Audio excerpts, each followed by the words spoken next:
Welcome back to the Pylon YouTube channel. I'm your host, Mike Frisella, and we have our weekly power rankings video for this week. I haven't done one of these in a while just because I've been transitioning in between jobs in real life. I wish this was my job, but it's not, so I have to go prioritize other things. But as always, guys, if you like the content, if you want to support the channel, just like, comment, subscribe. We're also on Instagram and Twitter. Those are posted over there in the corner. But if you're new and this is your first power rankings video you're watching, the biggest thing for these videos is I try not to overreact. I try to assess not just the wins and losses, but who played who and how did they play them. I think that's the biggest metric I look at, just how the competition looked. Because I understand that people could have good games, people could have bad games, but I think at the end of the day, good teams are going to play well and bad teams are going to play bad. And if they don't, maybe they're not as bad as we think. So with all that being said, let's go ahead and jump in. We're going to blast through some of these guys that have been at the same spot. And first on our list, we have the Detroit Lions, been at 32 for a few weeks now. And honestly, thank God they had a bye because they probably would have dropped to 0-9. They just have found ways to lose every game. They started to look hot at certain points throughout the season, like losing to the Ravens by a field goal, losing a few games on last second, like against the Vikings. But since then, they've just been consistently getting worse. I think they just are the 32nd ranked team, and they got a lot to do in this draft coming up. Coming in at rank 31, previously 31, I have the Houston Texans. Tyrod Taylor looked good at the beginning of the season, but in the last game, he couldn't even keep up with the Miami defense that is basically last in almost every single metric. They're just a bad football team. They really have to look forward to the draft. They have the second overall pick right now, according to Draft Network, thedraftnetwork.com. We also, just side note, we also post mock drafts every Monday. We posted our first one last week, which was the most popular video that my channel has ever posted. Had like 800 views or something. So if you're interested in next year, go check it out. But anyway, Texans have the second overall pick. I think they really, since they have so many needs, really need to trade back. And because of the Deshaun Watson situation, they probably will have multiple first-round picks next year. But focusing on Week 10, focusing on this year's NFL landscape, they are the 31st ranked team, and I don't see them moving from there unless God saves them. Coming in at rank 30, previously ranked 30, I understand the Dolphins won, but they are still one of the worst teams in the NFL.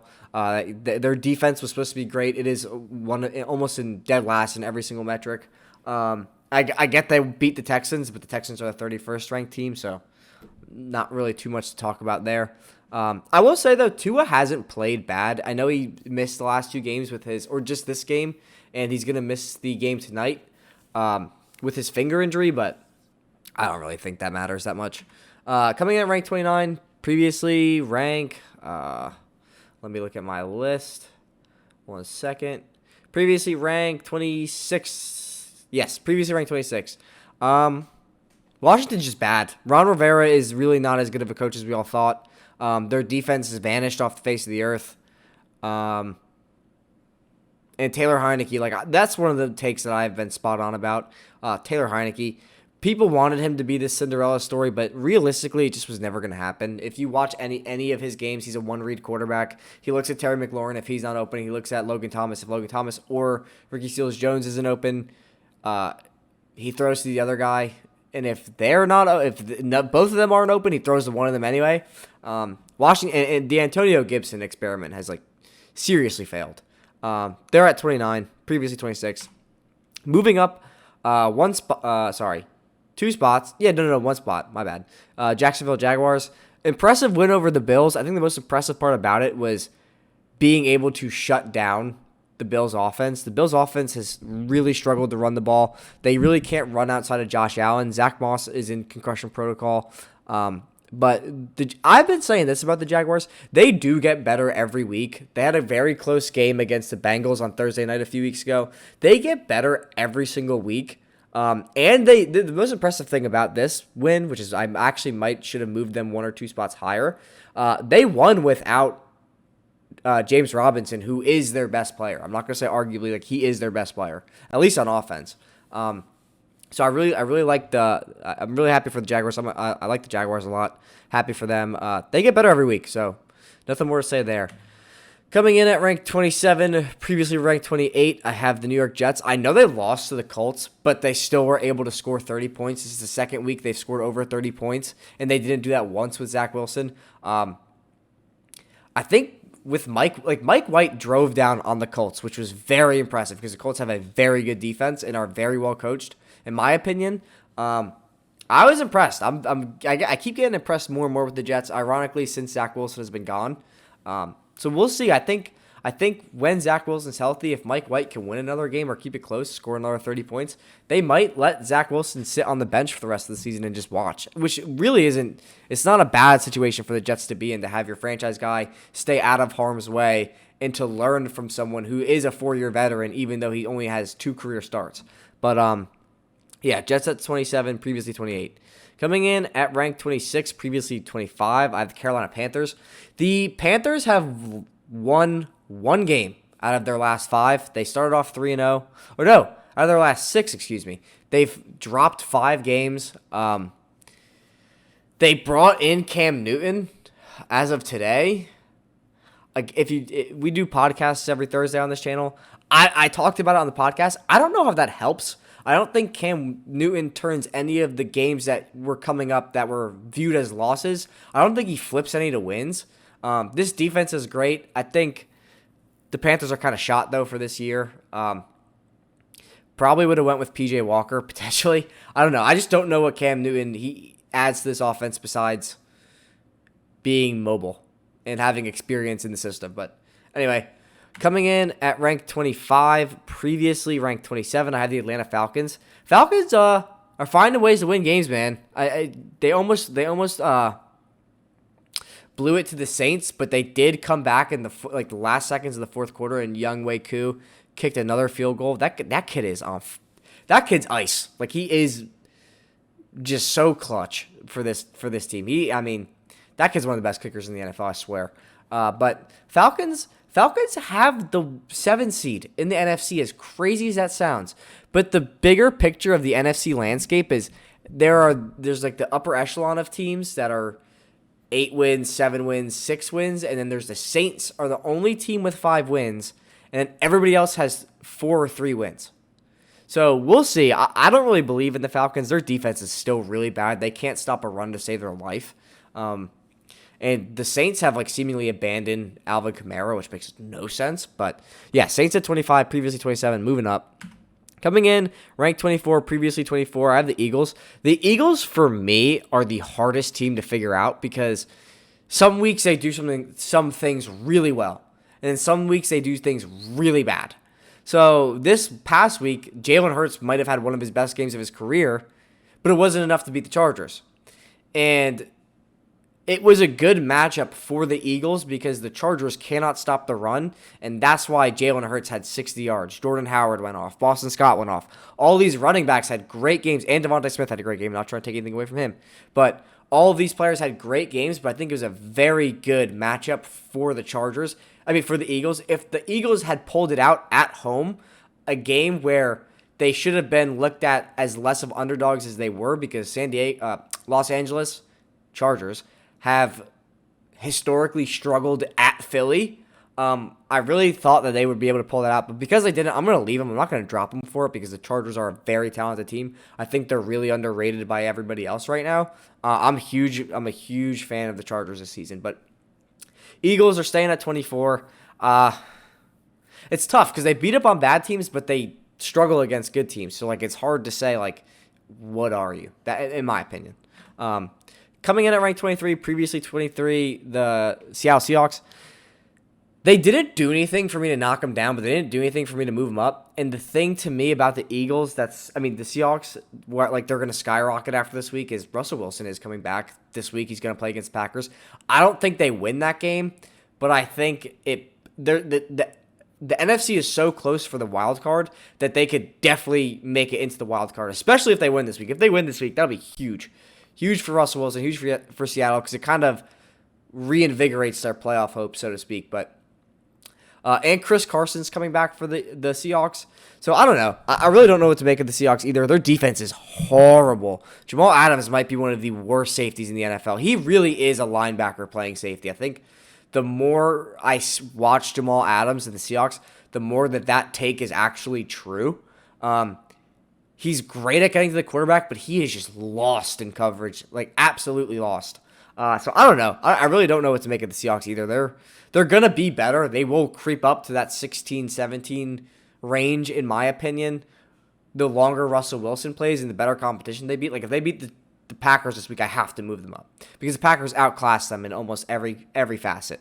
But coming in at ranked 22, previously ranked 19, I have the San Francisco 49ers.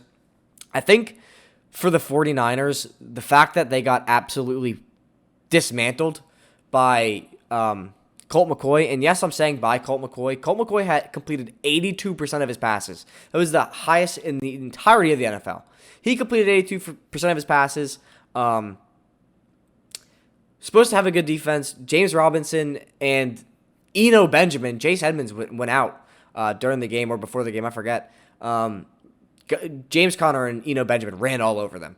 And they didn't have DeAndre Hopkins. They didn't have A.J. Green. They had Zach Ertz, Rondale Moore, and Christian Kirk, and they got slaughtered. I think for the 49ers moving forward, you got to just not get rid of Jimmy Garoppolo, obviously, for this season, because you can't just make him a free agent. There's no point in that. But you need to start starting Trey Lance or get him more involved in the offense. In my opinion, you invested 3 first-round picks into him. You need to see what you got in him before the season's up. You need to give him tape so that Kyle Shanahan and Trey Lance can look at that tape going into the offseason. He needs to get 500 snaps before the season's over, in my opinion. Or else, like, why did you invest 4 first-round picks into Trey Lance if you're not going to play him? But to further this point, Zach Wilson's playing, Trevor Lawrence is playing, Justin Fields is playing, and Mac Jones is playing. Coming in at 21, previously ranked 18, I have the Minnesota Vikings. The Vikings I talked about them in the podcast. I think you got to start the rebuild after this year. Mike Zimmer's probably going to get fired. You probably fire your GM. You need to start over. And the weird thing is you have good pieces, but you have Kirk Cousins basically consuming majority of your cap. So it doesn't really make sense. In my opinion, you could draft a quarterback if you love one, and let him sit behind Kirk Cousins like the Packers did with Aaron Rodgers and Brett Favre, or you build in the trenches, you fix your O-line, and you go from there. Because to me, the Vikings are in such a peculiar spot. They could maybe win the wild card with how this division is, but Kirk Cousins it's baffling because someone finally agreed with me on this. That is like a very popular YouTuber, Bangle. Go check out his channel. I don't understand how so many of you guys out there are convinced that Kirk Cousins is a good quarterback. Sure, his stats are always good, but his offense is one of the best in the NFL. He has one of the best receiving cores. He has one of the best running backs. The offensive line has taken a step back, but he doesn't win games. Like that there's the difference between game manager and franchise guy is your ability to win games. And Kirk Cousins blew a 14-point lead in the second half. I think the Vikings going into that game were 30+0 going with a 14-point lead going into the second half. So that's more credit to the Ravens than not, but Vikings moving down. Coming in at rank 20, previously 22, I have the Chicago Bears. I'm a huge Justin Fields fan. Justin Fields going into the draft was my QB2. I really thought the Jets were going to take him. I thought it was dumb for them not to take him. But what we talked about this game too in the podcast. We usually do 3 most telling games, 2 or 3 most telling games of the week. The Bears was one of them. You have Justin Fields going up against one of the best defenses in the NFL, and if it wasn't for a referee hip-checking a defender and then throwing a taunting flag, the Bears might upset the Steelers. And Justin Fields did not flinch in that game. He came back. He did what he had to do. He played elite. It was really the first game where we were like, wow, it kind of was Justin Fields' breakout game, in my opinion. Yeah, he has some wins, but this was a game where you're going up against Mike Tomlin. You're going up against a great pass rush. You're going up against a great run-stopping defense, one of the best defensive fronts in the NFL, and he didn't flinch. And Justin Fields is the quarterback under the most pressure on every snap by about 6%. I think he's close to 20%. He's either getting sacked or pressured every single snap. This kid is tough as nails, and that was my biggest thing. One of the biggest reasons why he was my QB2. If you watch the Clemson-Ohio State game, he got cracked and then came back and threw 5 touchdowns. This kid is tough as nails. He basically is a baby Russell Wilson. And I've been saying that all year if you follow the channel. That's my comp for him. He is baby Russell Wilson. I think he will live up to that hype. Coming in at 19, previously 21, I have the New York Giants. The Giants have been moving up for me because they were able to win 7 games last year with their defense, which finished the season ranked 9th. That defense has showed up again the past 2 weeks against 2 very good offenses. Even though the Chiefs are in a terrible spot, their offense still is elite. And the Raiders, who have the most passing yards per game in the NFL, or top 3 last time I checked, they forced 3 turnovers, 2 picks, and a strip sack against Derek Carr. They also are one of the most injured teams, tied with the Ravens for the most players on IR. The first 3 weeks when they had Andrew Thomas, Daniel Jones was a top 10 quarterback according to PFF. They also have been missing Saquon Barkley, or for the first 4 weeks, excuse me. Everything kind of fell apart in the 4th game. Andrew Thomas came out, Daniel Jones had a concussion, Saquon Barkley rolled his ankle, etc. But I really think that the Giants are going to start. They have the 28th easiest schedule down the stretch. I think they can make some noise, especially coming off of the bye. They're going to be healthy. They're going to have Andrew Thomas back. They're going to have Saquon back. They're going to have Kenny Golladay back. They're going to have Shepard back. They're going to have all their offensive pieces back. And Daniel Jones might be able to play as well as he was at the beginning of the season down the stretch where it matters, where the NFC is definitely up for grabs. But I really have no confidence in their coaching. Coming in at rank 18, previously 20, I have the Denver Broncos. Denver Broncos sneakily have been winning games. Huge win over the Cowboys this past week. I think this secondary is more than for real. And I believe that when they were 3-0, just based off of time of possession, turnover margin, etc. All of the stats were there. Their offense pretty much just vanished for about 3 weeks, and now it's back. So I don't know, man. The Broncos might be able to squeak into the wild card. The AFC is a very close race right now. There's a ton of 5-win teams. Every team except for the 1 and 2 seeds in the AFC, being the Titans and the Ravens, have 5 wins. So the AFC is definitely up for grabs. Coming in at rank 17, previously 14, I have the Steelers. I'm moving the Steelers down because that was one of the worst officiated games I've seen. And it was the worst officiated game all year in the NFL. Multiple people agree on that. And again, like if it wasn't for a ref hip checking a player and then throwing a taunting flag, the Bears get the ball back, and the way Justin Fields was playing, I do believe he at least gets them into field goal position. I can't say they would win that game, but I think he gets them into field goal position. But to the Steelers' credit, they are the only team in the NFL to average less than 20 points per game and be above 500, so credit to them. I just don't think it's sustainable. Coming in at rank 16, previously ranked 17, I have the Colts. Colts dominated the Jets. That's not the impressive part. It's just how much better they get every single week. They had a hiccup against the Titans the second game, but they get better every single week, man. They really do. And I think that Carson Wentz is playing better. Michael Pittman is coming into his own as a dominant wide receiver 1. Jonathan Taylor is just unreal. That kid is unreal. Nyheim Hines is, playing his role well from an NFL perspective, not a fantasy perspective, but an NFL perspective. I just think that the Colts are a very good football team. I think they're a very well-rounded football team. They were my favorites to win the AFC South. I think that's kind of out of reach now, especially being 0-2 against the Titans. But I think they could definitely squeak into the wild card and make some noise in the playoffs when they're totally healthy. Coming in at rank 15, and I'm honest to God, I'm moving them up from 16, but I really thought about dropping them. The Chiefs have 2 of the most mediocre wins the past 2 weeks. The Giants were driving down the field and they get called for taunting. And then they barely beat Jordan Love.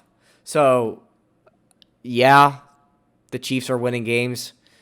They've won 2 out of their last 2, being 3 and 4. But realistically, they could be 3 and 6 at this point.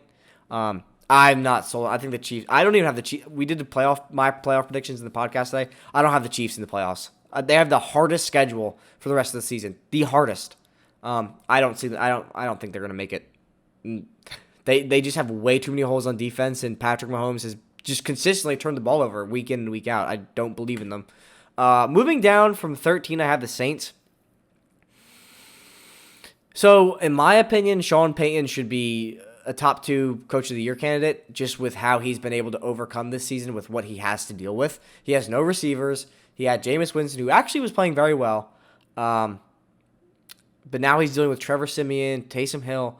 I think this is a team where if they signed Cam Newton, it actually does make a difference. But they had the impressive win over the Bucs. But again, if you follow the channel, you know that I'm a believer in if there's no tape on someone, especially a quarterback, sky's the limit. Nobody knew how Trevor Siemian was going to operate that offense. I think the Saints are a good team. They have a very good defense. They're very good at stopping the run, which will win you games. If you can run the ball and you can stop the run, you will win games.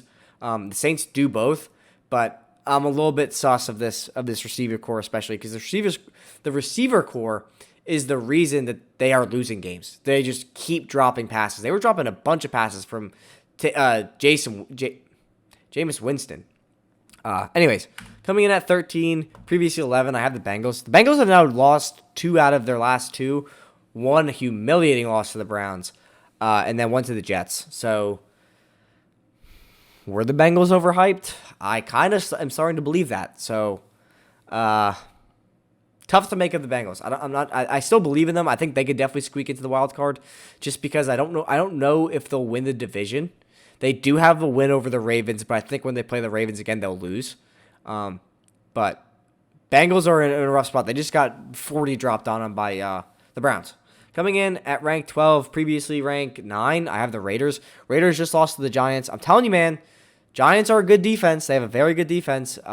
Xavier McKinney is right behind Trayvon Diggs for the most interceptions on the season. Nobody knows that because nobody likes to talk about the Giants. But Raiders offense looked bad. I think they've dropped 2 out of the. Have they dropped 2? I don't know, but they're struggling, and there's just so much off the field drama. They had to release Henry Ruggs. They released the other guy, their other first round pick, I think David Arnett or whatever. Not good for the Raiders. A lot of drama for the Raiders to deal with, even though Kirk Cousins, Derek Carr is playing amazing. Moving up from rank 15 to rank 11, I have the Browns. Statement win for the Browns, to say the least. And Baker Mayfield looks a ton better without Odell Beckham. Again, he only was asked to throw like 17 times, which is why the Browns didn't need Odell Beckham and why Odell Beckham had no role in that offense, because Baker Mayfield was like, I just don't. If you follow this channel, you know I don't believe in Baker Mayfield. I think being that in the last few hours, Odell Beckham just landed with the Rams, everybody is going to see and be reminded of, oh yeah, that's what Odell Beckham brings to a football team. But when you're in a run-first system and your quarterback is just a glorified game manager, you're not going to flourish. But now he's going to a pass-first offense with one of the best offensive coaches in the NFL, if not the best offensive coach in the NFL, Sean McVay. Statement win for the Browns. We'll talk about the Rams when we get there. Coming in at number 10, previously ranked 12, I have the Patriots. Patriots are like 2 bounces away from being 7-2. A lot of people don't realize that. I've been very high on the Patriots all season, even back to week 1. Weirdly, they lost to the Dolphins, which is so crazy. But I think the Patriots win the division. I really do. The more I think about it, the more sense it makes. They match up very well against the Bills. I think they will beat the Bills the next time they play. And the Patriots just do everything well. They have a good offensive line. They run the ball exceptionally well with Damian Harris, Ramondre Stevenson, and Brandon Bolden. Hunter Henry is a touchdown machine. And Mac Jones is really he is the best rookie quarterback right now. I think Trevor Lawrence will be better than him. I really do think that. But Mac Jones is very, very good. Coming in at number 9, previously ranked 3, I have the Buffalo Bills. Losing to the Jaguars in that fashion is just unacceptable, in my opinion. Gotta drop for that. And their playmakers just haven't came to play. Zach Moss, the running game is non-existent. They need to run the ball through Josh Allen. Stephon Diggs is a shell of himself from last season. And Josh Allen isn't playing nearly as well as he did when he was MVP runner-up. So I think they'll bounce back, but they are human after all, just to say that. Coming in at rank 8, previously rank 8, I have the Los Angeles Chargers. I keep wanting to say San Diego, but the Los Angeles Chargers. I think the Chargers could really make some noise in the playoffs. I think they're going to win the division.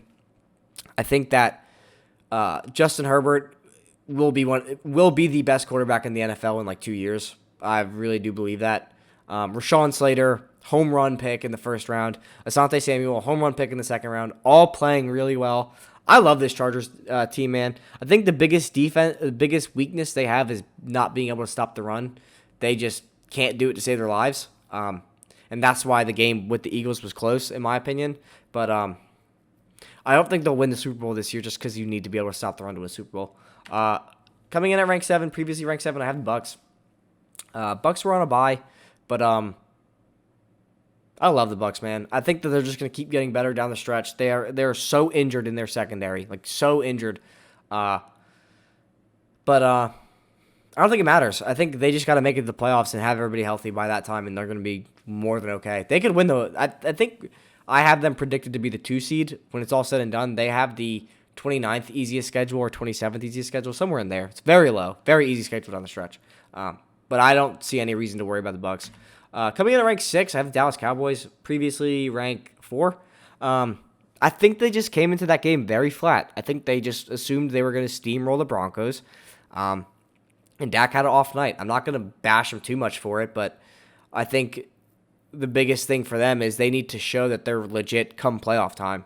Because we've seen this with the Cowboys over and over and over again, that they're this elite regular season team and they just fold in the playoffs. I think this team actually is different. I really do believe that.